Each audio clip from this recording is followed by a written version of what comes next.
3, 2, 1. Boom! And welcome to the Big Honker Podcast, brought to you by Ducks Unlimited. Come to Memphis, Tennessee, August 1st through 3rd to the Ducks Expo. We will be there. We will have a booth with Boss Shot Shells and Stanfield Hunting, and the Big Honker Podcast will be there. We'll be doing some live podcasts on the Ducks Unlimited network.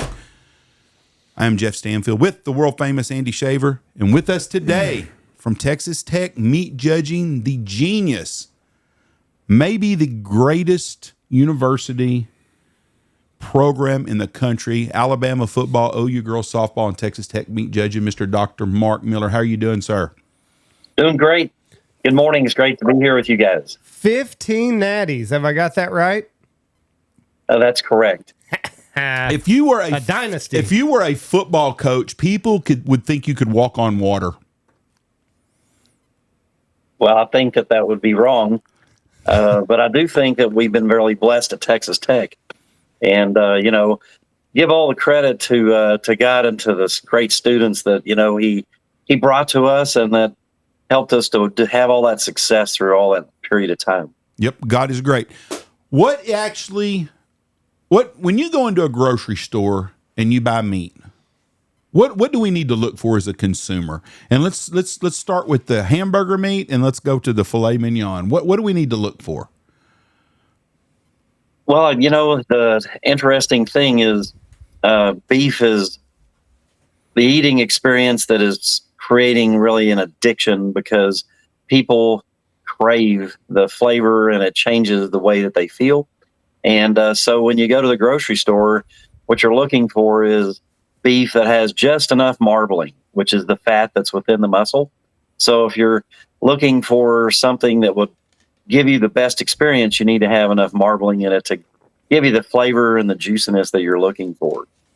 And so in tenderloin, for example, filet mignon, that's the most tender cut that's in the animal. So it comes right out of the back, and so it's used for support. And so it's tender enough, so you don't really need any fat to make it more tender. But what you want to do is try to make sure that you have a fillet that reaches your correct thickness, I think. Most people are looking for a steak that's somewhere around 3/4 of an inch to 1.25 inches thick. And so filet mignon is one that probably most people like to have a little bit of redness in it, so you'd need a thicker steak. I think that when you're looking at a ribeye or a New York strip or a porterhouse or a T-bone, those steaks have the ability to marble, to put in quite a bit of marbling or that fat that's within the muscle. And that fat's what really explodes the flavor, the tenderness, and the juiciness that people are looking for when they're eating beef. So when you go into a grocery store to pick out a steak, you would try to pick out the one that had the most marbling or the most fat in those muscles that you see. The sirloin and the tenderloin, it's really not a variable cut from a marbling standpoint. They usually just have enough, and people like those for different reasons. It's hard to believe that people really don't like a steak that's too tender. But what we found out, we've conducted a lot of research. We have over 150,000 consumer observations from around the world. In addition to all that research those kids did, or those judging those kids did, they did a lot of research. And so in finding out what consumers like, we found out, believe it or not, that people don't like tenderloin because they say it's too mushy and it's too tender. I get that. And in my opinion, that would be people that like to eat and hunt game. They want some meat that has some bite and some resistance to it. They love to be able to have that mouthfeel and the chew when they're going through it. And so that's why sirloin is really a high selling, number one selling steak, because people that buy the sirloin are looking for something that has a gamey, serumy flavor that may not be so fat, and the same way with the tenderloin. So hopefully that helps you a little bit. I can expand on that a little more, but that would be the overall view of what you're looking for in steak, and then we can delve into ground beef a little bit too. So sirloin is number one selling steak in restaurants. So really? I did not know that. Because of its affordability. Oh, that makes sense. A lot of people will order the sirloin because it's about half the price on the menu of a lot of the other steaks. My oldest son hates fat. I don't know. I love a good fatty ribeye, But if there's any fat on his cut of meat, he's not happy. So we just get him the sirloin because we don't have to worry about cutting off a whole bunch of fat. Yeah, I'm not a sir. I don't like sirloin as much. I was surprised the big Texan, my youngest son thinks he can eat the 72-ounce steak at Amarillo. And I'm like, there is no way in hell. I said, oh, yeah. I said, next time I do steaks to house, I'm going to have them cut, because we go to United, and I'm going to have them cut some steaks, and I'm going to have them cut a couple of 18-ounce steaks, and I'm going to cook 2 of them and show him that there's no way you can eat a 72-ounce steak. But that steak is a sirloin at the Big Texan. Is it? And I did not realize. He looked it up. I like prime rib or I like a ribeye. Those are the 2 cuts of meat I like. I don't, and a fillet don't bother me. Huh? Both of those are ribeyes. That's what I like, though. But I don't like sirloin either. I always thought it sold more because it was cheap. I didn't realize people really enjoyed eating the sirloin that much. Well, you're right on both counts. The cost and the, weight, and that you can buy it cheaper is a main reason why people buy sirloin. But at the end of the day, people like sirloin. They don't like filet mignon or tenderloin. And I didn't know that. I just thought, everybody liked tenderloin better than sirloin, and that would be their number one choice. But that was a big shift for me. I learned a lot. Many times, you never get too old to learn. And I literally found out that people would write down too mushy, too tender, and didn't have the right mouthfeel. And I can get that. I hadn't thought about that as much as I should have. But man, when you eat a tenderloin and it's been well aged and it's so tender, it's almost falling apart. I would characterize that as mushy, and people don't like that. It has the wrong mouthfeel. On the other hand, those same people, you move over to a sirloin, and they love the resistance and the bite and the feeling that the mouthfeel of a steak that doesn't just disappear in about 2 bites. They want to have 7 or 8 chews before that piece of steak is ready to go down and give them the nourishment and feeling that they like when they eat steak. Yeah. And I don't know if you know it, but we found out through a PhD project why people crave beef so much and why it's really changing the face of the way Americans eat in this country. Why do we crave beef so much? Well, it changes the way you feel. I had a PhD student that wanted to do his dissertation. His name's Nathan Tapp, and he wanted to do his dissertation on why people would buy and pay for a $70, $80 steak when they could buy another protein source for $20 in the same restaurant on the same menu. And steaks outselling those other protein choices, 15 to 1. And even with that big cost differential. And then you roll into today at retail. Today in February and in March and in April, Americans consumed an average of about 18% more beef than they did a year ago. Oh. And the price is 10 to 15% higher. That makes no sense. I mean, all economic charts tell you this price goes up, consumption goes down. Mm-hmm. And we're doing just the opposite of that in America. And so he had that question. And so he went over to the Neuroimaging Center at Texas Tech, and he found a really smart guy, because we need smart people, that can help us to understand things. And his name was Dr. Davis. And he was able to put a helmet on people that can manage to read what's going on in your brain while you're experiencing something. And I was going, wow, that could be pretty dangerous, in a lot of ways. Yeah. I don't probably need to put that helmet on me, but so we recruited volunteers, and they went in there and we fed them the best steak we could feed them. And then we fed them the worst steak we could feed them. And what we found out is that whenever you eat an awesome ribeye, an awesome New York strip or filet or sirloin, your favorite steak at the right degree of doneness, it opens up and lights your brain. So the brain lights up in that helmet, and it lit up the part of your brain that's the best eating experience of your whole life. Wow. So the day you got married, the day you had your children, first love, first kiss, hug from grandma and grandpa, coming home for Christmas, whatever it is that gives you that really warm, sustained, fun, fuzzy, hugging feeling is what gets lit up in your brain, and it's really fired up for a long period of time. And so Dr. Davis said that causes the release of all of the compounds that make you feel really good. Mm-hmm. Dopamines and endorphins and things like that. And so that's why when you eat a steak, you stay satisfied for a long period of time. Plus, The digestion on beef is not as fast as it is on carbohydrates. And so you're sustained as well. So you have two reasons. One, it changes the way you feel. It literally lasts for 6, 7, 8 hours. And that's because of the chemical reactions that happen when you eat that steak. For whatever reason, the mouthfeel, the flavor just excites you. It's like turns you on. It makes you feel so good. And then it lasts for 6 or 7 hours. Now, here's the cool thing. When we fed the really bad steak, the one that we had gotten that we knew was really tough and dry, it turned on the part of the brain that was like your worst moment in life. And so it's so cool that beef has both experiences. And that's why people hate having a bad beef eating experience. Like it lasts with them and they remember it, probably won't ever go back to that restaurant. So if you're in the restaurant business selling beef, you have to deliver every time because it won't be a forgiveness factor that you're going to get. I will never send a steak back, but I won't go back either, though. You know what I mean? Yes. Yeah, no. That's exactly what lights up in your brain is, I'm going to forgive, but I'm not coming back.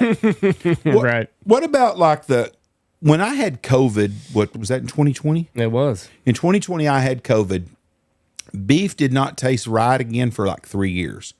Now it tastes like beef used to. It's taken that long for my taste to get back to normal again. And so I wonder if other people are going through that because I'm eating more beef than I was. I was eating chicken a lot because it tasted normal. Now beef tastes good again, so I eat beef every time we go like I always did before. And I don't always order a steak when we go out because we eat steak at home a lot.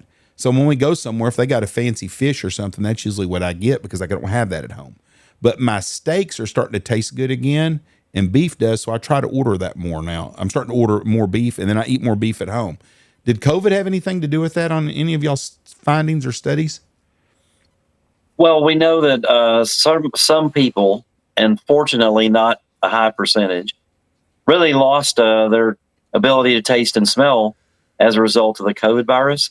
And thank God for the most part, it came back for everybody. We're really thankful that it wasn't forever lasting, right? Mm-hmm. Yes. But, one of the things that I think, in addition to maybe for those people that were having those issues with taste and smell coming back, so they're going, oh, yeah, it's kind of rebound effect. I haven't gotten to eat beef in a while, where it tasted really good, so now you eat twice as much. It's kind of like when your kids don't get cookies for a week, and then you you come home and they're devouring the cookie jar. We tend to overconsume whenever we get back into it. Right. But, another thing that's really driving the increase in beef consumption, which, the COVID factor may be part of it, is really the focus on our diet and our health. And so the keto diet, where people have been able to lose and maintain body weight and they feel better because of protein consumption, is really a factor that's driving the bus on increased beef consumption. Because people are having to get 110, 115 to 20 grams of protein every day. And you think about that and the number of foods you can consume. They give you those protein levels at a really high rate for a low calorie count. Beef fits right in the strike zone. So beef gives you the maximum amount of protein you can get from any food in the fewest calories. So that's why it's really blowing off the chart. If you're looking at trying to keep calorie count and get the protein, and the other thing that beef brings with it is all the micronutrients. People may not realize that beef is just loaded with micronutrients that it's hard to get in the rest of your diet. And so when you eat a 3-ounce serving of beef, you're getting like 25% of all the iron need that you have. And you may not realize that half of the American female population is anemic. Oh, I did not know that. Wow. Yeah, it's an extraordinary phenomenon that in the richest nation on the planet, we have such a high anemia rate. And the anemia rate in females is really high, and 50% or higher, mainly because the main source that you can get a highly bioavailable source of iron is red meat. And so bioavailable means that when you eat that, the iron in that absorbs in your gut and your small intestine, and it gets used by your body. We have a lot of things that are extremely high in iron, like spinach and other green leafy vegetables, but that iron is not as bioavailable, so most of it passes through and doesn't get absorbed. And so that's why we have not had a lot of people eating a lot of beef because of all of the diet health stuff that we had in the past, right? We were told that we should eat other proteins, but now that's changed rapidly in the past 3 years.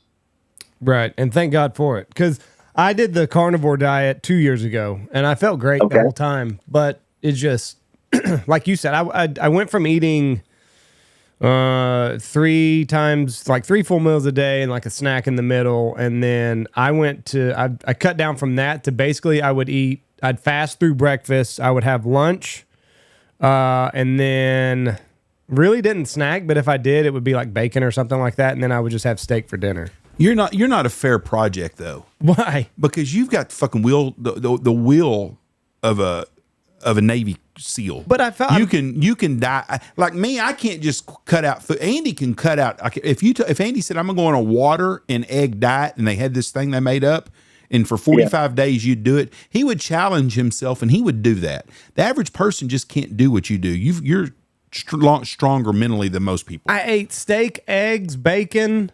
Like, who couldn't stick to that diet? That sounds really, really good, but a little Debbie snack every once in a while sounds good too. No. Yes. I felt great though, but I went from eating 3 full meals a day and then still, you know, at the end of the night being like, oh, what can I find in the fridge, to doing the carnivore diet and like eating lunch and dinner and maybe a couple pieces of bacon at 3:30, and I felt fine all day. Well, that goes back to what we were talking about, how it's, you know, the protein and the meat, and especially beef, is very sustainable. And so the digestion of those proteins is slower and it doesn't pass through and go through you as fast. And so that's why you felt sustained. Plus you had the energy you needed, because in most of those proteins, you do get the fat too. And fat is a great sustainer. So, you know, The Big Fat Surprise is a book that was published about 15 years ago, maybe 20, probably 20 now. And it exposed the lies of the myth that fat is bad for you. And actually we need it for a lot of skin health and other things. But the other thing that fat does for you in the right levels is it gives you a lot of satisfaction. And that's what we find out in consuming beef is highly marbled beef, like prime beef. The reason why it sells so fast and is just desired by consumers is because it just satisfies. It just makes you feel good. Right. Yeah. And you can take that over to the dessert category, and you know, chocolate and a lot of those desserts have the same effect. The problem with those is because of the carbohydrates, you're feeling hungry again 30 minutes later. So you kind of get that same feeling and that same high, but it doesn't last for 6 or 7 and 8 hours. And so that's why those diets have been very successful, carnivore and many others, is because they don't leave you feeling hungry and feeling, you know, empty. And I think that it takes a lot less willpower to your point on that diet versus some of the others. Yeah, I didn't even, when I was doing it, everybody like, oh, you're dieting. And I'm like, no, I'm not dieting. I've just changed my meal plan. Because I don't feel, to me, whenever you say the word, oh, I'm dieting, like that invokes like a level of misery, right? Like you got to go, it's like almost like working out. Dieting is like, oh, I got to be hungry all the time. And I never felt hungry. So it's like, to me, I told him, I was like, no, I'm not dieting at all. I've just changed the way I'm eating, and I'm doing it for a month. Anybody can do this for a month. You're going to eat steak, eggs, and bacon for a month, and hamburger patties and cheese, all the cheese you want. You can have it all. That's the thing. Like, you can eat as much as you want, but you're only going to eat these few things, and you're going to feel great doing it. So I don't know. Whenever people were saying, oh, you know, whatever, because dieting has like a negative connotation in my mind. Well, nobody expected you to fail at it, though. Either way, you're the only guy working out here. You're the only person out here besides your mother that could probably do that. I don't think so. I think everybody could do it. We'll have a challenge this year, and we'll see. Everybody will be out by day 3. So I liked it, though. My next question, or one of the questions I have, is, as a kid, I'm 57 years old, and when I grew up, brisket was a very cheap meat. Yeah. And it was very affordable, but not a lot of people cooked it because it took a lot of work to do it. Smoking wasn't a thing like it is today. What's the next brisket coming out? Is there going to be anything out there coming out that's going to be a cheaper cut of meat that we're going to turn into expensive? Well, you know, that's a great question. And I think we're always searching for the new thing we can use to make, a really high quality eating experience from a cheaper cut. Mm-hmm. And one in Texas that we probably are starting to snag onto is Tritip. Yeah. Tritip is the equivalent of the flat part of the brisket, the one that doesn't have so much fat. Whenever they say sliced brisket, that's the one that you're eating. Tri-tip would be similar to that, but much better. It has a higher fat content. The deep pectoral muscle that makes that flat part of the brisket, it's really one of the toughest muscles in the body, and it's dry. That's why we have to long smoke it, cook it slowly for 16, 14, 18 hours. Now with the pellet grills, we are able to shrink that down. A lot of people can get it done in around 10 hours. But the brisket is a great example of that. Have you ever cooked a tri-tip? I do all the time. I say all the time. I cook several a year. I love it. My wife cooks. Yeah, Jeff doesn't cook, but it's got that big fat cap on the top of it. So I usually cut, depending on how much it is, I'll kind of cut that down to 1/4 inch, 1/2 inch, depending on how big that big thing of fat is. And then I long smoke. I do everything reverse sear on the Traeger. So I'll smoke it on the Traeger for hour and a half till it gets up to temp, and then most of the time I finish it in the cast iron. And I just like really sear that fat side and then flip it over. It's delicious. I do it with a chimichurri sauce, and kids love it. Yeah, a lot of people love the tri-tip that way. You know what? That's a great it's a good time. We should go eat a tri-tip right now, But in all honesty, it's one of the cuts that is a little cheaper than brisket, but it has a higher tenderness and quality level. Another one is the petite tender or the chuck tender. You can find those a lot, and those make great cuts to do on the Traeger or the pellet grill. And those are really good because you can slice those into medallions, and your kids will love those. And what were those? Really easy to eat, and that would be a good substitute for your sirloin too. But one of the cheapest cuts out there is the sirloin. Mm-hmm. And a lot of people are underutilizing that. We eat it as a steak, but if you took that sirloin at the price that it is, you can have absolutely the best eating experience cooking it like a brisket or a prime rib. And people will just really go, how did you do that? Because a lot of times you can get sirloins really inexpensively. Right. Probably one of the best cuts that you could get to do something with would be your clod or your shoulder clod. A lot of times I like to get the shoulder clods and to slow cook them. And they make an unbelievable chopped beef or sliced beef. There's so many muscles in there, you can actually make an unbelievable sliced beef. And all my friends that, we developed that maybe 15, 18 years ago whenever brisket really took a jump and got so expensive. We needed a substitute, and so we went for the shoulder clod. Now, and it has some really tender muscles in it. If you slow cook that on a smoker, you can't beat it. It's probably better than brisket and chopped beef. Wow. Because it has just the right fat content. It has about 22% fat in it. And, chopped beef, because it's off that really good point half of the brisket, probably runs about 35% fat, which to me is really good when you put it on a bun and all that soaks up into together. It's a pretty good eating experience. Now, what is that going to be called in like the when you're looking at the meat counter? Is there like a certain name that the beef clod's going to be called? Because I don't know that I've ever seen anything packaged as beef clod. Yeah, you're right on target. You're not going to find it because they're going to take and cut it into a roast. Okay. They're going to make them beef shoulder roast. But in the back, before they cut them, and if you go to a lot of your club stores, like especially Sam's, they'll carry those. And or you can get them to order you a case or one or two. And that's the way you're going to have to get those. They're not going to be found. They're not going to display or put a shoulder clod out there. Now, you could buy the individual roast, but I think you're better off to just buy the entire shoulder clod. Comes in a large vacuum package. And, it'll weigh about 15 pounds. And that thing will be an amazing cut for you to cook up at a very inexpensive price. And like if you're feeding large, like family reunions or church socials or whatever, you want to feed people a beef eating experience, shoulder clod chopped up into a barbecue sandwich, you just can't beat it. The other thing is you can take that shoulder clod, you can make it into an unbelievable roast beef. And, we used to serve a lot of steamship rounds. Well, back in, I don't know if we've had those very often anymore because we don't really have access to them. But the shoulder claw would be a great example of a cut that you could use to do that with. I'm gonna have to look. I'm gonna have to go talk to a butcher about this next time I'm somewhere. Now, correct me if I'm wrong, but the tri-tip, it has two. Is it two muscles? Because I noticed like you gotta. It starts running away from you if you're cutting it sideways. Your grains start like running away from you as you go down the meat. Yeah, the tri-tip's just one. That's a great question, and you're right. It's one muscle. It's the tensor fasciae latae. So when you want to impress your friends, you can tell them that's what you're feeding them, and they'll think, "Wow, you did some really exotic dish or something." But its muscle fiber direction, because of where it's located, changes within the muscle. So it's located in the bottom part of the sirloin, and so it attaches right into the hip or the round, and so that's what makes it so tender.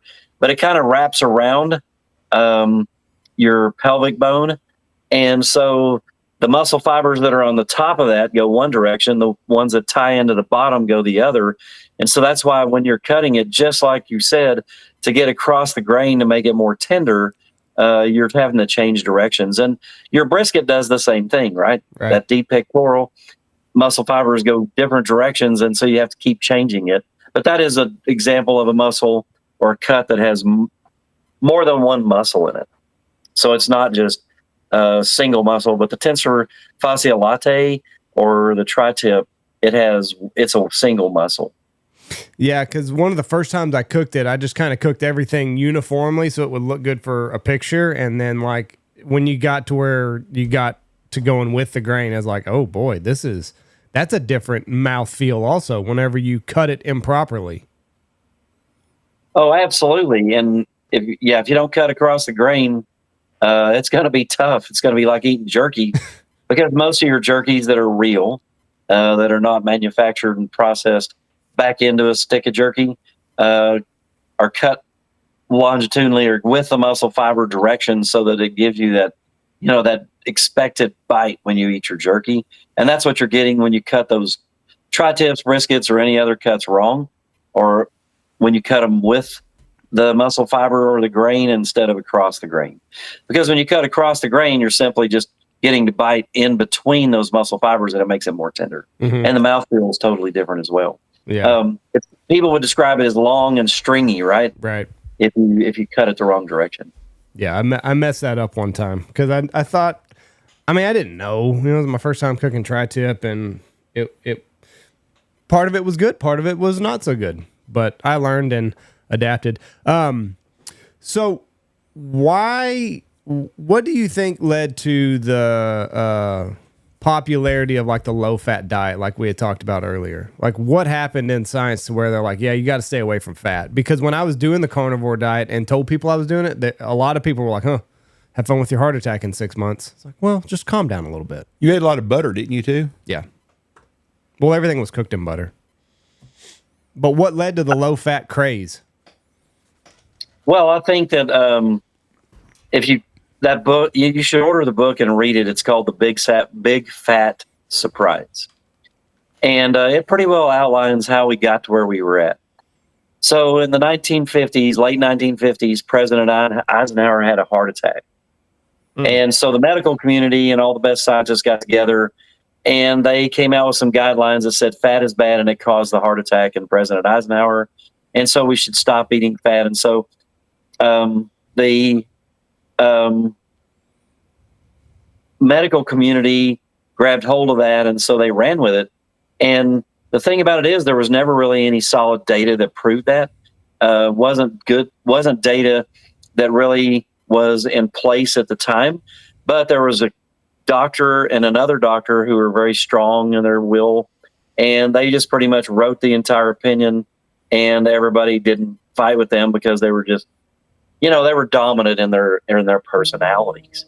And so they ended up getting those guidelines out, and that progressed until the 1970s, not really having much of an impact. And then in the 1970s, it really took off. And so everything that had fat in it was bad. If you may remember this, eggs really were not healthy at all. Nobody should eat an egg. And the only part of the egg you should eat is the egg white. Yeah. And so that was all a myth too.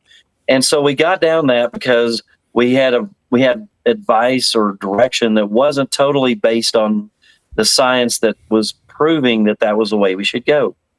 There was some evidence, but not sound scientific evidence. So what we did was over the next 40 years, 35 years, we did billions of dollars of research trying to cure and help heart disease.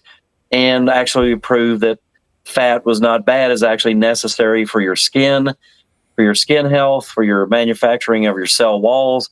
And you actually have to have a certain amount of fat in your diet to be healthy.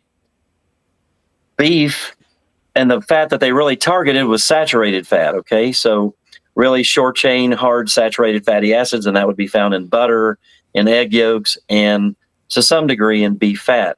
So that was just the way it was. And we actually changed the dietary guidelines. The dietary guidelines when I was growing up was round and it had 4 squares in it, and it was a balanced diet. You just eat certain portions equally from all food groups, right? There wasn't a bias against one or the other.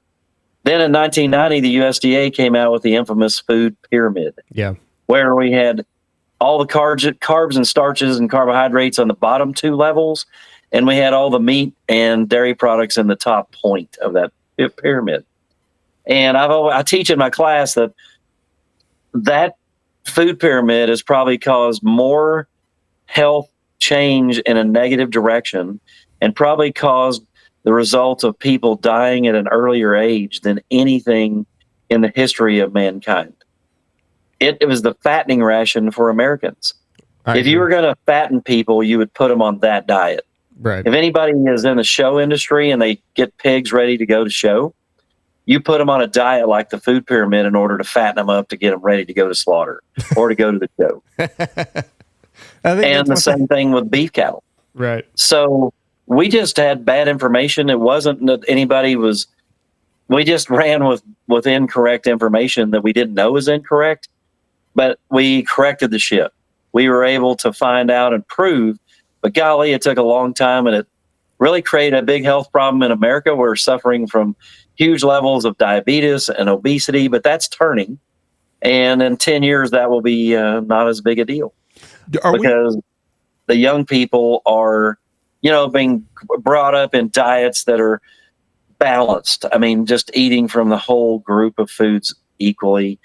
Because you need carbohydrates too. You really do need carbs to be able to keep your cells and your body functioning properly. If you're only on the carnivore forever, it's not a really sustainable situation. It's just like the carb diet. It'll have ramifications over a long period of time. What are we? You're seeing more and more of the local butcher shops or these local cattle companies that are selling their own beef. Is that healthier than the stuff that you're buying at the big stores, the big box stores, the big grocery stores? Is that beef better than that one is? Because it's not induced with a bunch of antibiotics and stuff. Is that correct, or am I wrong? Well, you asked the best question, and that's such a great question that everybody has. And it's not only about the beef or the meat; it's about all food. And so I teach a class called "The Meat We Eat," and the first question was some of the first part of that. And in that class, I tell the students, don't believe anything I say. Your job is to find science, and it has to be refereed scientific journal manufactured evidence. You can't be what you find off of social media, because that's where most people get their information. And you have to prove or disprove what I'm saying. But I ask them a question. Are there good foods and bad foods? And everybody's been raised up to say, yeah, they're all good. There's good foods and bad foods. I tell them, well, give me an example of a bad food. And they'll say some things. And all of us will do that. Give me examples of good foods. What does it mean when you say, let's eat healthier? And everybody will start shouting out things, right? At the end of the day, if you go and look up the nutrient composition of all food, it's all the same thing. Every food is carbohydrate, fat, protein, and micronutrients. Every food. So that means ice cream, cheesecake, chocolate, everything that we eat that might be a good craving, or beef or chicken or pork or vegetables. When you break them down in your stomach, they go into your body as a carbohydrate, fat, protein, and micronutrient. So there are no good foods or bad foods. Nothing is better, nothing is worse. It's just what Andy did whenever he went on the carnivore diet. He changed the food that he was consuming. It wasn't that the food he was consuming before was bad. So what you have to remember is the same thing can apply to beef. So beef that is raised, that's in your grocery store, is the same compositionally, nutritionally as the beef that you buy at the local butcher shops. So the answer to your question is, through all of that discussion, is no, they're the same. Okay. There's not going to be any difference in any of the micronutrients or any of the major nutrients, carbohydrate, fat, protein, in beef that you buy locally or the beef that you buy that comes in your grocery store. And the cool thing is, we have the safest, highest quality food in the world, and we have an amazing regulation system, both USDA and FDA, that can ensure that you don't have to worry about it. And this is what I tell everybody, is diet health is way overrated. And the stress that you go through thinking about and worrying about anything in your diet is way worse and shortens your life more than anything you could do with diet health. Yeah. Or food. Yeah. Like, food itself is awesome. And it's made to enjoy. It's made to make us happy. And that's what we need to look at food as. And then you do what Andy did, is you balance all that. And I tell everybody, I eat ice cream every single day. And if I can, I try to eat it more than once a day. Mm-hmm. But I regulate the amount that I eat to maintain the body that I need, And you can eat cheesecake, you can eat anything every day. You just got to make that quantity really small. Does that make sense? Yes. Yeah. Yes. Or just burn the calories that you're taking in, right? Or just move your butt more. Well, that's a good point. Is people think that you have to go to the gym and exercise for a long period of time. You don't. Mm-mm. The latest data shows that you just got to get your heart rate up for about 2 minutes, and that is equal to an hour of exercise, because it really gets your metabolism stimulated. So you don't have to do much to have a big impact. No, just figure out a way, eat the cheesecake and just figure out a way to burn it off. I recently got back from Costa Rica. Yes, it's a beautiful country. Oh my goodness, it's gorgeous. All the stuff was going on with Iran and everything, and I was like, you know what? If something did happen, this isn't the worst place in the world for me to end up at. Yeah, because they're not going to be getting bombed there. No, like America, probably target number one for a lot of countries. So like if I'm stuck here on the west coast of Costa Rica, not that bad of a deal. But that's right. Driving the countryside of Costa Rica, they have some of the poorest looking cattle that I have ever seen. It's all Bramers, and you see the ribs sticking out of them. But my father-in-law, he is a retired FSA here in our local town. And he's like, yeah, it's just kind of how Bramers are. Like, they don't really fill out like you would see in other cattle in America. Is that right? That is a great lead-in, and talking about grass-fed, grain-fed beef, beef production globally. And so thanks for asking that question. And I want to go back and address one thing that you guys asked earlier, and that's about hormones and antibiotics. Yes. Everybody needs to know the truth and set themselves free that beef that has been raised and has been allowed to have antibiotics, okay? It doesn't have a label where it never had antibiotics. It has no antibiotics in it. Like, there's no antibiotic residue or anything in your beef, because we have it highly regulated. It has to be withdrawn. And so the level of any antibiotic in your tissue is relatively non-detectable if we follow through with everything we do. And so the thing about antibiotics and its use in livestock is it's a really good thing. It's like your dog, your cat, or your children. If they get sick, do you want them to suffer and die? Or do you want to treat that flu or pneumonia and make them healthy again?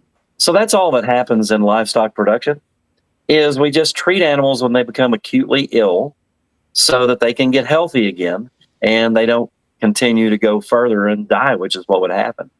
And so we have, for over 100 years, 75 years, 90 years, been treating livestock with antibiotics, and we've been doing it really well. So I just wanted to tell everybody that it's safe. It's extremely safe, and any of our antibiotic issues are not coming from livestock antibiotic usage. And what you buy in the grocery store it's not loaded with antibiotics. Okay. Right. And then the other thing is true with hormones. So that brings us to this worldwide beef production discussion that you just opened up about Brahmers and poor looking cattle. The U.S. is very fortunate in that we are the most carbon friendly, environmentally neutral production system, because we can take an animal when it's born in the beef industry and we can get it to harvest by the time it's 17 months of age. Think about that. Yeah. From birth to an 1,700 pound animal that puts a large portion of beef on your plate, we can do that in 17 to 18 months on the average.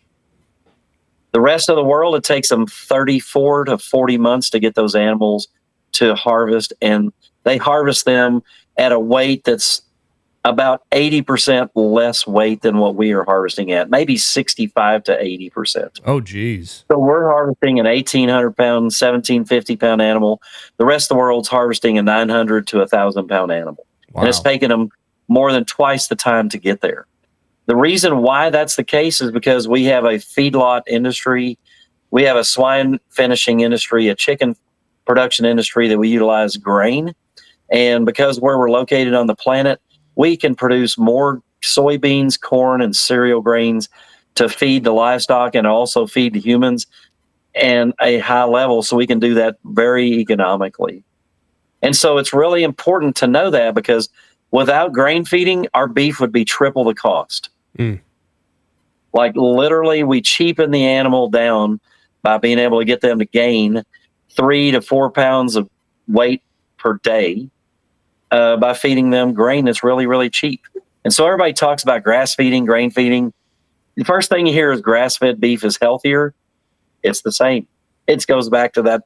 There's no difference. There may be a difference in one fatty acid, but the levels of those are not significant enough to have any impact in your diet. And so it's the same. The only difference between grass-fed and grain-fed, they taste way differently. Mm-hmm. So it doesn't mean one's better or one's worse. It's kind of like wine. You get one flavor with this wine, you get another flavor with this wine. That's all you're getting with grass and grain-fed beef. So if you buy grass-fed beef, you're not going to get a consistent flavor every time. It's going to be dependent on what kind of grass the cattle are eating on. And so that's why a lot of people don't like grass-fed beef in the U.S., because it's not consistent. You don't get the same flavor every time. Where with grain-fed beef, it's pretty much the same every time. And so when you go to Costa Rica and you see those poor animals, it's because they're closer to the equator. They don't have the ability to grow corn, because corn needs a long photo period. And right now in Wyoming, Nebraska, North Dakota, South Dakota, Iowa, Illinois, Ohio, those corn-producing states that do such large corn production, their photo period is so long. It's daylight by 5:30 in the morning, and it doesn't get really dark until about 9:15 or later at night. Mm-hmm. And so you have really, really long days, and that corn can just grow and produce. On the equator, closer to the equator, it doesn't change. It's 12 and a half hours year round. Yeah. And so we haven't developed through genetic modification the technology to produce a low or short photo period corn. And so that's why our production system, the cattle here get fatter, they grow faster because of our grain utilization. And those animals down in those other countries don't have access to that. And so they have to do it all on grass. And grass is just slower, because that photo period grass goes dormant during about 3 months of the year, no matter where you're at on the planet. Oh, and it so does. Hopefully that helps you a little bit. So, yeah, so that was a question that we had. Like, when do the leaves and everything fall? Like, when is there, because all the trees and everything have to reset down there. So it's the same? Or there's a 3-month period where leaves and grass goes dormant? Well, they do their rotation. It's kind of like dog shedding or chickens molting, poultry molting. They have to shed those leaves, but you don't really notice it like you do here, because they don't all fall off at the same time. So it's like a rotational period, and you'll see leaves fall off, but there's new ones there. So it's kind of rotationally producing leaves, where you have some leaf on those all the time, but it's not as thick during that molting period, I guess is the best way to describe it. Right. And so New Zealand, in Australia, they produce a lot of grass-fed beef. And New Zealand's sitting South Pacific, grows grass a year round. Beautiful place on the planet. How'd you like that? Beautifulest. Beautifulest. Most beautiful place on the planet. And it grows grass a year round, but it even has a dormant phase where the cattle will maintain even weight or even lose weight, but it doesn't grow where they can gain weight year round. And the island of Tasmania in Australia is the place where I think you can make some of the very best grass-fed beef ever. And so there's a limited space on that. Like in the United States, you and I both can relate to the fact we can only grow grass 100 days a year everywhere. Right. Like Florida, one of our best places, it can't grow grass more than about 100 days. And the grass that does grow is not as nutrient rich as what we grow out here in the West, right? And so it's kind of hard to grow cattle more than 100 days a year. So that makes sense, because you think about that, if we can use 100 days times 2 pounds a day, those calves are going to grow every year about 200, 250 pounds, which gets you to that 1,000 pounds over about a 3.5 year life cycle. So that's why you saw in Costa Rica. So the Brahmins are there because they're more insect resistant, and they have more insects, they have more heat tolerance, and the Angus cattle and the English breeds of cattle don't have that. And so they literally die there. So they wouldn't be able to stay alive there and produce beef there because they lack those resistance traits that the Brahmins have. The Brahmins come up here, if we crossbreed them with Angus, then we end up with a really high quality animal.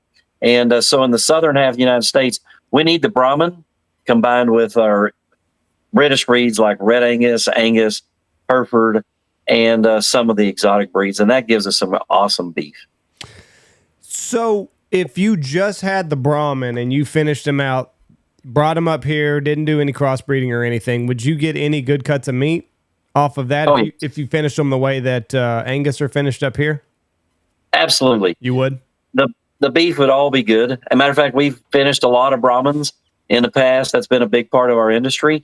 Right now, we're not doing that because we can do it with crossbreeding.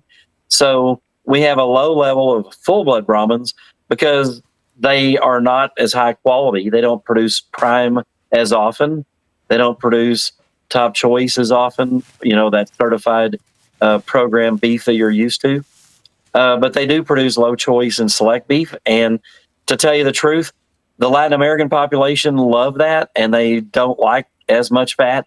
So the Brahmin and the Brahmin cross fit really, really well as a beef in the United States, but not as a full blood like you see in Latin America as a half blood. And of course, you have to have the full bloods to make the half bloods. Mm-hmm. And so that's an adjustment that's been made in our industry over the last 40 or 50 years. We used to have a high proportion of Brahmins like you saw in Latin America, all through the southern tier of the United States, say south of I-40.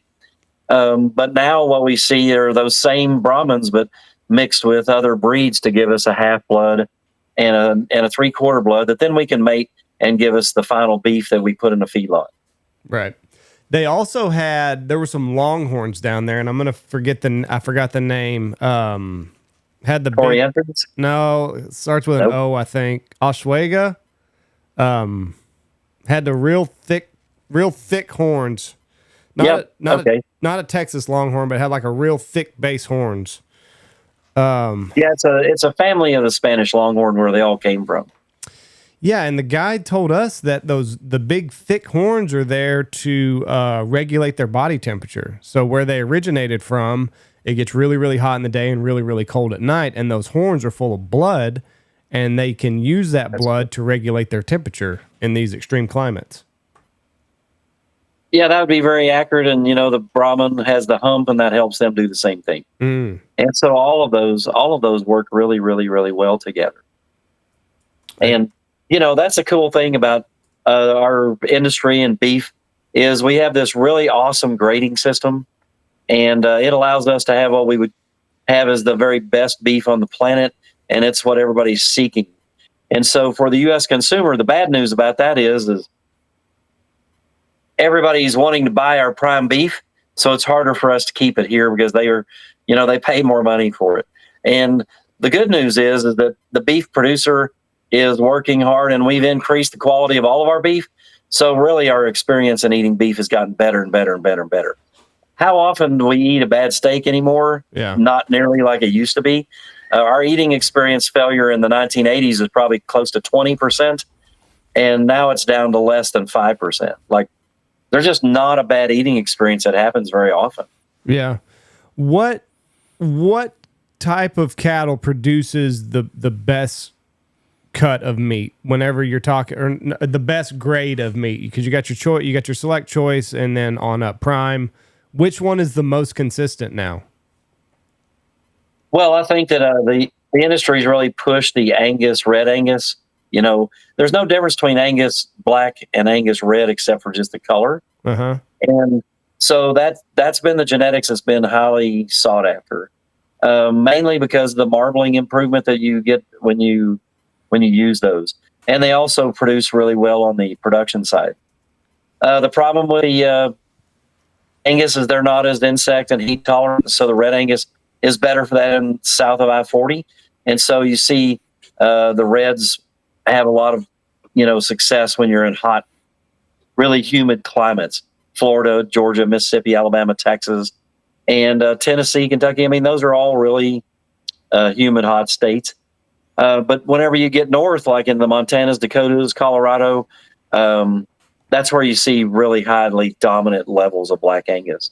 So the Angus breed is what's been pushed and is making up about 70% of the genetics in our beef herd in the United States.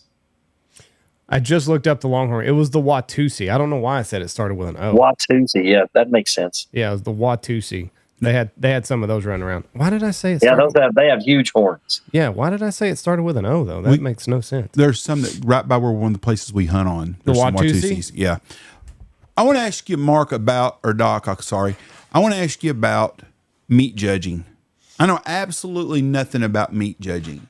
So do y'all judge, I'm assuming, all meats, not just beef. Is that correct? We do. We judge beef, pork, and lamb. So when you go to a meat, is there, I guess all major colleges with the ag program do this. Is that correct? Or a lot of them do it? Yes, that's correct. So there's around 25 universities across the United States that are all ag schools that compete in intercollegiate meat judging. And when you go there, is there just like a cold room with a bunch of carcasses hanging around? I mean, how does, walk us through this? Because most people do not understand how this works or what it's about. But I find it fascinating that you've won 15 national championships. That I can't think of any other program that's got that kind of success.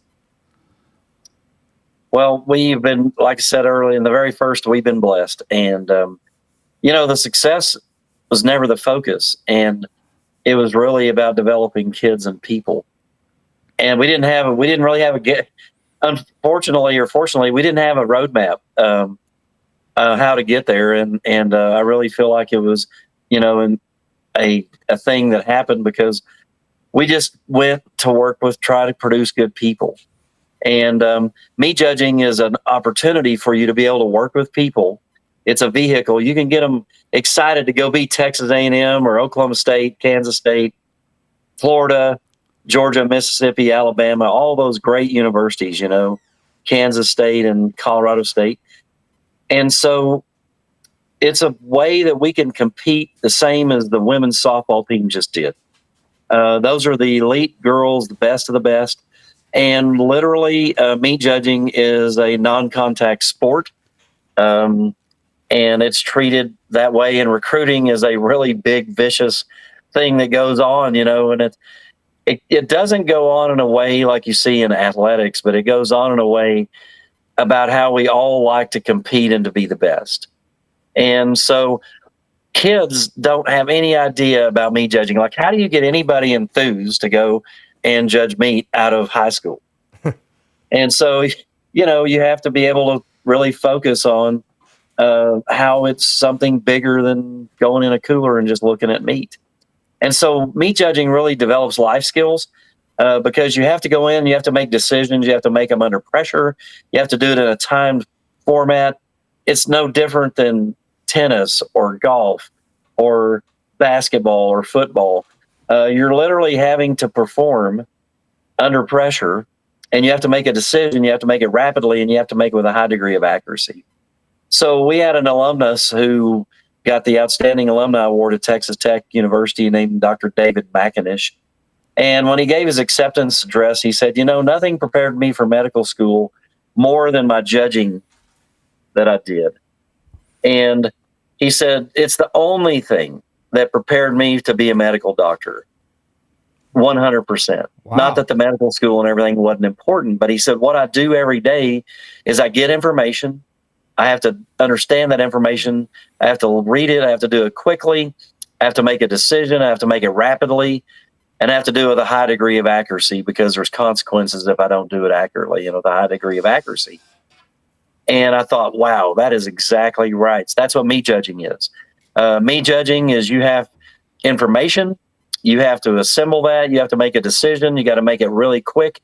And then you have to defend your decision. And he said, that's what I do every day. I have to defend my decision to my patient and to their families.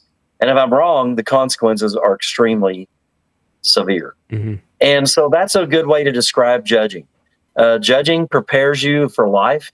It makes you a better husband, a better father, a better employee, a better person, because there's 3 principles that we focused on in our meat judging program. And then they apply to meat judging. And the first principle is pursuit of excellence. So that means you do your best, dress your best, be your best. Just work your hardest to be your best and to be the best that God allows you to be through the talent he gave you. Because the problem is a lot of us get jealous and envious, and so we look right and left and front and back, and we can't be a good teammate. So if you can't be a good teammate and can't be happy for other people's successes and are not really focused on yourself, then you struggle, right? You see that happen all the time in business and churches, in baseball leagues and everything, where we just have not the ability to just focus on ourselves. And so pursuit of excellence means you go to be the very best you can be. You're not going to always be the best, but you're going to be the best that you can be. The second thing is to do it with honor and integrity, to do what's right when nobody's watching, to always make the right decision whenever you can. And I always tell everybody nobody's perfect. And even in excellence, my excellence coefficient is probably about 63 because life's so busy and crazy, you can't be perfect at everything. And so I have some zeros and I have some hundreds. And so your real skill is developing where you want the hundreds and where you want the zeros, right? Right. And which ones have the biggest impact. Well, the same way with honor and integrity. We should strive for honor evermore, like our school motto and song says. That's right. And that's a big foundational point in our program, because you can be the national champion, but you did it the wrong way. You unethically did something and it means nothing. And so at the end of your life, you'll never regret doing the right thing, but you'll always regret doing the wrong thing. And that I'm telling you all these things because that's how you get to 15 national championships. First, you have to do what's right. You have to do it with excellence. And then you have to do it not for yourself. If you're going to do everything for yourself and not for others, it's going to be the worst endpoint you'll ever get. So when we won those first few national championships, I'm going to have to tell you that they were really pretty hollow, because it's like, okay, we worked hard, we did all that, and we won the national championships, and what we got is a trophy sitting on a shelf. Mm-hmm. That has no value. Like, it has no lasting value. Nobody will remember who won the national championship 5 years later, that year, Yeah. It's like I asked the kids in my class the other day, 60-something of them, how many of you know the coach that won the first Super Bowl? Nobody knew his name. His name's on the trophy for the NFL, right? And so it's like, winning is very important, but it's not long lasting. So we shouldn't overemphasize that. And that's why the last thing that's most important that really brings that home is unselfishly serving others. It's kind of like, can you help your teammates be better than you are? What do you do every day to come into this building and make everybody else better at your expense? Can you lay your life down for other people? And what that builds, and Lou Holtz is a guy, I don't know if you know him. Yes. Mm-hmm. But there's a lot of stuff that he put out. And the way you have successful teams and the way you have success is you have to build trust, commitment, and love. And the way you do that is you have to do what's right. Because if I do what's right, then people can trust me, right? Yeah. And if you're going to build a team, you have to trust each other. You have to trust your coach. You have to trust yourself to do to do the decision that's necessary at that moment. So that's why honor, integrity, and doing what's right and doing what you're asked to do and to follow that is really important, with the highest level of work ethic. Put in the time and not make it a job, but make it your passion. And then the last thing is, man, it's so much fun if we can do it all as a team. Like, we all win, we all lose together. And Coach Beard, when he was here and he went to the national championship game, that team had a motto called "Burn the Boats," right? Mm-hmm. At the beginning of that year, they said, no matter what, we're all in the boat together. We're not going to be individuals. We're going to be a team. And that's what really made them get to that high level, is they really were a team. And you can see it every time when people are individuals and teams. And so when you're in a marriage, it's got to be a team. When you're in any kind of relationship with friendship, in a church group, like we said, a community group, baseball league, anything, it has to be a team. It can't be individuals. And every successful business person, marriage, and everything, it's always about the team. So those are the things that I think have led to 15 national championships, is pursuit of excellence, striving for honor, serving unselfishly, doing what's right, and being able to build a family that has trust, commitment, and love. Like, if you and your wife or your friend are not committed to each other, like there's no commitment there, you don't spend time together, how successful is that going to be, right? Right. And so I'm telling you, we talked about winning a lot. And we won 4 championships in the decade of the 90s. And that was truly despite ourselves. We should have won 8. Man, we had the talent, and it was just bad coaching on my part. And it was totally like learning. But man, if you don't build the family first, the rest of it doesn't happen. So in the 2000s, we ended up having a really tough dry spell. There was a 7-year span there where we were second. We won 1 national championship, and we were second forever. It's like 4 times. And, then we stopped talking about winning. We focused on these principles of commitment to excellence, striving for honor, serving others unselfishly, and, doing what's right, being able to have trust, commitment, and love in a family. And it exploded, and we won 9 out of 13 national championships. What do you, when you go to these shows though, or not shows, these meets? What are we doing? Yeah. What, I mean, do they put a brisket down and they have you all judge it? And then it's an opinion, based contest. Is that correct? It is. So the meat judging contest lasts 7.5 or 8 hours. Wow. The students have to make 7,000 to 12,000 decisions depending on what all's in there. And they have to, it's really a marathon. And they judge beef carcasses, they judge beef cuts like briskets, sirloins, top butts, T-bones, porterhouses. They judge pork carcasses, they judge hams and pork loins, and then they judge lamb. So we judge those 3 species, beef, pork, and lamb. Does everybody have the same piece of meat they're judging, or do they take okay. And so everybody judges the same meat throughout the entire day. We bring in outside officials who are experts in meats. So we'll bring in experts from USDA, from the government.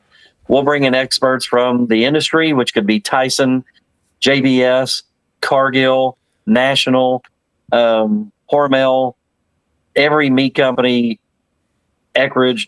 They're all over. Clemens Foods, Smithfield, Farmland.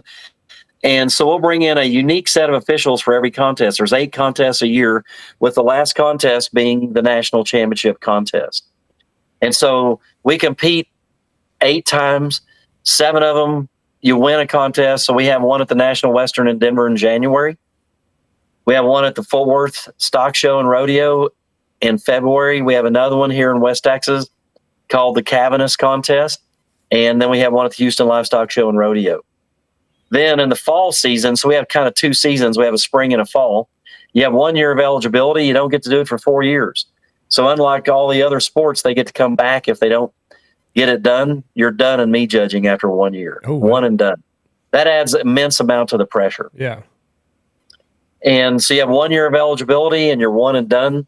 And then in the fall, we go to Pennsylvania and go to a plant there and see the northeastern part of the United States and how it works in agriculture. Then we go to the American Royal in Kansas City. And we also have a contest here at Cargill in the West Texas region. We finish up with a national championship at the Tyson facility in Dakota City, Nebraska. So it's an outside set of officials, and universities have no input in. Be kind of like a bunch of referees or officials in a football or basketball game. And the students have to judge 10 classes. So those classes consist of 4 items per class. So we have 2 pork carcass classes, 2 beef carcass classes, 2 lamb carcass classes, and then we have 2 beef cuts classes like round, loins, and ribs. And then we have 2 lamb carcass classes, which makes 10. And then we have a set of specifications. So like the brisket you buy at the grocery store, the pork loin, the Boston shoulder, students have to evaluate those for accuracy. So you do all that, and it amasses about 4,400 points, 1,100 points for an individual kid. And they have to write 5 sets of reasons. So not only do you have to place it and place it correctly, you have to write reasons and justify why you did what you did. And then those officials grade your reasons, and they score on a 50-point scale. So you literally are getting evaluated for every single decision that you make. And I'm going to tell you, I think the number of decisions is well over 30 to 50,000, maybe 100,000 if we added up everything you had to do to write reasons. And so what that does is it allows kids to be able to find out who can do it and do it under pressure. There's tremendous pressure on these kids because everybody expects them to win. Mm-hmm. And if you don't win, everybody says, why? Yeah. It's like they're so spoiled that we should just win all the time. And I'll tell you that, I've been at the high and the low. I've had a longest losing streak I've ever had, and I've had the longest winning streak I've ever had, And to tell you the truth, I don't feel like I ever had any control over the winning. You can set yourself up for success. You can do everything you got to do. But at the end of the day, it just comes down to, you got to be able to trust yourself. You got to be able to trust and have God to help you. And you got to be able to trust your teammates. So those contests are really pretty exciting, and they're really pressure packed. Are these kids on scholarship? Some are, some aren't. So that is a great question. So we have a tremendous number of kids that never have seen a piece of meat or heard of meat judging. So we're recruiting anybody, because I always tell everybody, if you have the desire to be a champion and you have the work ethic, we can make you a meat judge that can win a national championship. Because meat judging is not rocket science. It's really a battle against yourself, because you overthink and you make decisions that are second guessing or not having enough confidence. And so we recruit smart, bright students to be on the meat judging team. And we also have students that did it all through high school. And so we recruit beginning when kids are 8, 9, 10 years age in 4-H, and start talking, having judging camps and recruiting and trying to let them know that this exists out there. And then we also recruit kids that don't have any background in meats, because in meat judging, you don't have to have any prior background to be a great meat judge. We just need people that have a competitive heart and spirit. You can't teach that. Like, if you don't mind losing, then you don't need to be meat judging. Like, you have to want to be the best and win. Mm-hmm. And that's something that's inside of you, and nobody can teach you that. At least that's my opinion. What are the majority of these kids doing when they get out of school? Are they being ag teachers? They going to work for one of these big companies? Or is this just something they're doing in college? Or is there an actual career that a career path they're trying to follow with this? Yeah, they're both all over the board. So I'll just give you the wide range. I have a large number of medical doctors that are out there practicing medicine, well into the 30, 40 range. One of which is the top 3 neonatal surgeon rated person in the United States. And, she has been so good at saving babies' lives before they're born, while they're still in the mother. I have another one of my students that is at Boston Heart Hospital leading the heart team there. And then I have pediatricians and family doctors. So we have a lot of doctors. Then we have all those that went to the dark side and have a bunch of lawyers. And so, we have a ton of lawyers, doctors, dentists, pharmacists, physical therapists, nurses. In our major in animal science, you can go any direction you want to in professional school. And so we have a lot of kids that come here. I mean, they judge, they graduate, and they go and be a nurse. They're a physical therapist. They're a dentist. They're a pharmacist. Then we have accountants, business managers. We have tons of people that go on to get MBAs and then go work in all sectors of business, not necessarily the meat industry. Then we have a huge quantity that go into the meat industry or the food industry in general. And they go into jobs that actually try to make meat and food safer, the food safety segment of the industry where we prevent bacteria from getting to your food on your dinner plate. So that could be USDA inspectors, that could be working in the government. It could be working for all those large companies to run their food safety program. Then we have folks that go into operations. They actually manufacture all of the ground beef, the bacon. They create new products. You may not be aware that. Have you ever had a Lunchable or seen one? Yes. That was created by a Texas Tech graduate. Really? And Slim Jims has also been formulated. So there's tremendous numbers of products that are out there on the shelf that were created by kids that do intercollegiate meat judging. And so all these universities have meat science programs, and those kids go out and go to work in the industry. And it's in every single segment. It could be in creating new flavors, could be in packaging. We have a lot of kids in packaging because packaging is huge in the meat industry. Mm-hmm. And so getting bags and making sure that your meat stays the right color and has the right shelf life, those are major jobs. So that's just a few of the jobs. But they're just everywhere. And in the production side, live cattle side, live pig side, anything that is an ag, as well as all professional schools. So I always say that you come judge meat, you can end up doing anything, anywhere. Yeah. I don't know yet that we have an astronaut, but I'm saying that's probably going to happen sometime. What's the species that's the hardest for the kids to grasp? Like, what's the one that is the hardest? Yeah, it's definitely beef judging. It is beef? Because beef has three factors that make it more difficult. Beef has quality, and that is marbling and prime choice select. And then it has yield, which is how much fat and muscle it has.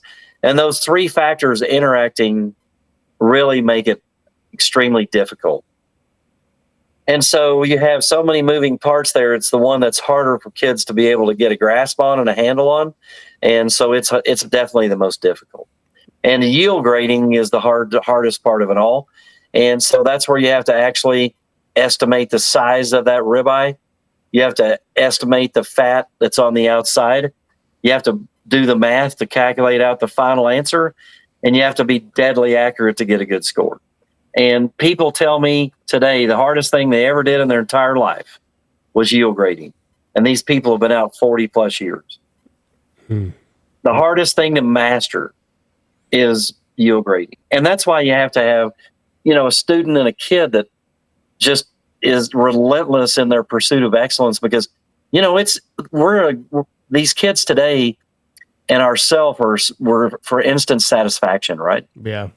Like, we're not as diligent as we used to be.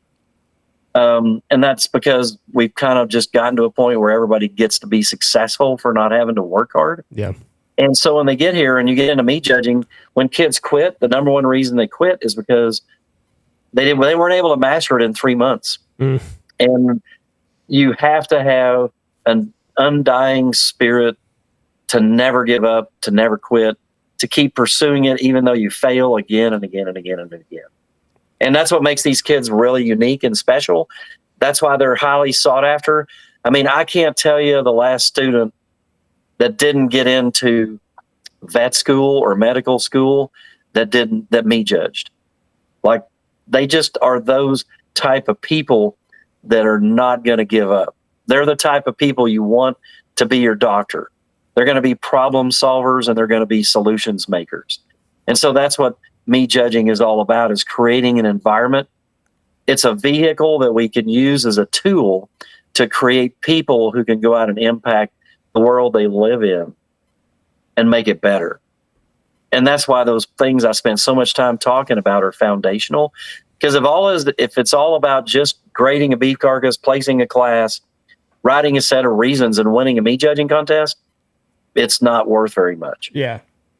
But man, when you can use that as a vehicle to create all these other things and win and train people to be good at meat judging too, to me, I think that's the greatest outcome you could ever get. Yeah. And so hopefully you can understand that, man, it's just like football season, the preseason or 7 contests. There's always another day. There's always the next day. Not life or death when you don't win Fort Worth or Houston. But, man, when you get to the national championship contest, that's the last day forever that you're going to have a chance to be the national champion. And that pressure is what is so awesome, because not very many people ever get to experience that in life, right? Where the future there's no future. I don't have next year. I don't have an option to do anything else. I'm done today. Like November the 10th of 2024 was the last day that those kids would ever meet Judge. And the outcome of that day was permanent. And the cool thing about it is we walk out of there, win or lose, and it's the same outcome because of all the other things we just talked about. Yeah. Like if you win, that's just a cherry on the very top, because you already got the rest of the goodness because of working and training and doing all those things together as a family. That's where that burn the boats. That's where that motto would come in handy. Absolutely. No tomorrow. Just burn the ships. This is what you got. There's That's nothing, exactly there's nothing right. past this. We're all going to do it together, man. And it is so important that nobody is a rogue judge, like you can't be in there doing stuff on your own. You have to do it with the process that you were taught. You have to be a team player, because it's all about being successful. Like we're all going to burn in that boat together, or we're not. Yeah. Because there's a lot of opportunities to go do something, it's just like shooting or anything else. You can kind of create your own method, and we have flexibility for individuality. But man, it's so important that, like when you get married, how important is it that we burn the boat? Like this is done. And that level of commitment is what's missing. And that's why employers, man, they are bidding for these kids. Like they have multiple job offers and multiple acceptances to schools. And it's not because they're really better. It's because they've been through something that gave you a mentality or gave you the opportunity to know about commitment and about trust and how important that honor and integrity are. Now, does that mean that every one of us have 100% perfect honor and integrity? No, I think my honor coefficient at best on a great day is 65. And you can say, oh my gosh, how can it be that low? Yeah. And I go, well, we're all not perfect. Yeah. And, when I'm driving down the road and I'm behind and late for a meeting and the speed limit's 75, my cruise might not be set on 75, right? No, mine never is. I should do that. And I do that a lot, but not all the time. And so we also have to understand that we don't need to define ourselves by our mistakes. That's a big deal in me judging. You make so many mistakes because there's so many decisions that if you start focusing on your mistakes, you just become terrible. Like I've had kids that literally couldn't even function because they were so down on themselves. And so that's another great experience, is to really know that your identity is not defined by me judging your success in it. It's about the things that you do, your pursuit of excellence, your work ethic, and your unselfishness for helping others. Because one of the things that we really focused on was, at the end of the day, whenever you get done, what do you want people to say about you? What do you want your dash to be? The day you're born, the day you die, that dash in the middle is your life. So what is your dash made up of? And, all of the awards you won, the buckles and all that stuff, those won't matter. But man, the lives you touched and the way you helped other people, that'll last forever. And so it's a combination of both. Let's go win. Let's get trophies. Let's get national championships. But man, that's not the total. That isn't the big focus. The bigger focus is let's build a family. Let's be committed to each other. Let's work more. Let's die to being the best, right? Let's jump in that boat and burn it. And if it takes 24 hours of practice, we're all in. We're going to do it. Yeah. And that actually happened one time or 2 times. I mean, everybody just did it, and it just builds a camaraderie that you can't get anywhere else. Yeah. Yeah. And that's how you win 15 national championships there, ladies and gentlemen. Right there. Right there. Pursuit of excellence. I need to get my oldest kid into this meat judging thing, because I tell you what, he can defend his position. He would be very good. He might not be right, but he's going to defend it till the bitter end. He's going to go to the dark side. We had a 10-minute argument there's a house for sale on Zillow here in town, and he argued for 10 minutes that this house was somewhere else. And finally, but he was not going to move. He was not moving at all. He was going to explain why he was right and why I was wrong. He'll be an attorney one day. I'm afraid of that. He's gonna, He'll be an awesome meat judge. Because, man, if you have that level of belief and confidence, all you have to do is just align into accuracy, right? So he had all the belief and confidence. He just wasn't very accurate. He's got the conviction. And so now he's got the accuracy, so he's ready to go. Yeah. That is a trait that is unteachable. Yeah. And so, man, I love it. And I think that is something that's just so, I mean, that's in the best people. That's in the best, most successful judges, But it also, like you say, man, if you believe in the wrong things, it could be a little detrimental too. Yeah, I was ready to pop his little head off in Costa Rica. I don't know what the penalty is for murdering your child there, but I was flirting with it. I was getting ready for it. Oh, I love it. I love it. Yeah, family vacations they bring out the best in everybody. Well, listen, we appreciate your time. You've been more than generous here. I tell you what, there's a lot that goes on to this, and you really opened my eyes into the meat judging world. Very I appreciate you, and I appreciate what you did for the program at Texas Tech, and wreck 'em, baby. Wreck 'em and guns up, and God bless you guys, and thanks for the time. Really enjoyed the conversation. Happy to help and talk about anything you guys need anytime. Okay? Awesome. Doc, we appreciate you. God bless you, my friend. Have a wonderful, wonderful summer. Thank you, sir. Hey, and when you get a chance, come to Lubbock, and we'll have a burger at Raider Red Meats Cafe, okay? I'd love to. I'm up there quite often. There you go. Yeah, you got my cell phone, so give me a holler, and if I'm around, we'll sit down and meet each other, okay? That'll be great. Thank you, sir. That'll be great. You have a great And day. I'm buying. I'll buy. Even better. right. We Thanks. appreciate you. Y'all have a blessed day. God bless you. Bye-bye. Next time you take your grandfather to the doctor, Yeah. your grandpa's an old Red Raider, he would Yeah. love that. Yeah, we'll have to do that. I think he's done with. I got to get out of that. There we go. October, I think, is the next doctor's appointment. He got them all done in the spring, but we'll be back up there. We go up there a little bit. Just Still have some dates left. Got to talk about hunting for a minute. We are wet here. I mean, we got good rains again. We've got water. We've got lots of food. I can't remember had this much food here in a long time. Milo, corn, peanuts. We have lots of food, a lot less cotton in our area. So anyways, hit me up if you got some dates. I've got I've got a weekend left for some dove hunting for a small group too. Holler at me, 940-658-3172. Thank you for listening to us. God bless you and have a wonderful, wonderful weekend. get your kid into the meat judging. Make him a better person. It's good character building for That's sure. right. That's right. All those Wreck 'em. kids, all those successful kids were in that program shows you something. Hey, real quick before we get off of that, we talked a little bit about softball. Who's in the college baseball World Series? Because I've been gone. Arkansas got beat by LSU. Saw that. It's LSU and Coastal Carolina in the finals. Oh, really? That's the last two teams left. Okay. You know how many games I've watched? 0. Yeah, I watched a lot of softball though. I enjoyed the softball more than baseball. I do too, but I'm gonna watch the finals. Who are you pulling for, LSU or Coastal Carolina? I like LSU. I'm pulling but- for the Coonasses. Yeah, I hope LSU wins. But Reese goes to Coastal No Carolina. more. She transferred. Oh, she did. Yep. Where's she going? Can we say? Probably not. We'll just leave it out. Wait. Okay. Yeah. Go LSU. Go Tigers. Go Tigers. Lots of good friends down there. Was Arkansas supposed to win? Because I saw some clips this morning. Arkansas finds a way To screw themselves. I read a deal today. All the successful teams they've had, they always find a way to lose. Texas Something Tech. happens.